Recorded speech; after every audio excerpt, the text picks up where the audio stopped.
Hello, നമുക്കിന്ന് മത്തി പൊള്ളിക്കാം.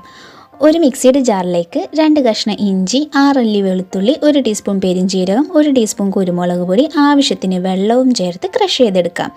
അതിലേക്ക് 1 സ്പൂൺ മഞ്ഞൾപ്പൊടി, 2 സ്പൂൺ മുളക് പൊടി, ആവശ്യത്തിന് ഉപ്പും കുറച്ച് വെളിച്ചെണ്ണയും ചേർത്ത് മിക്സ് ചെയ്ത് മീനിൽ നല്ലോണം പുരട്ടി 1 മണിക്കൂറോളം റെസ്റ്റ് ചെയ്യാൻ വെച്ചിട്ട് വറുത്തെടുക്കുക.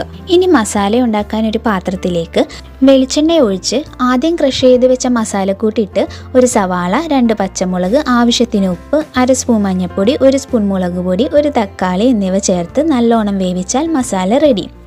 ഇനി മീൻ പൊള്ളിക്കാൻ വാട്ടിവെച്ച വാഴയിലയിൽ കുറച്ച് എണ്ണ തടകി അതിലേക്ക് ഉണ്ടാക്കിയ മസാലയും വറുത്ത് വെച്ചിരിക്കുന്ന മീനും കുറച്ച് തേങ്ങാപ്പാലും നല്ലോണം പൊതിഞ്ഞ് കെട്ടി ഒരു പാനിൽ വെച്ച് തിരിച്ചും മറിച്ചും ചെറിയ തീയിൽ വെച്ച് ഒരു 10 മുതൽ 15 മിനിറ്റ് വരെ വറുത്തെടുക്കാം.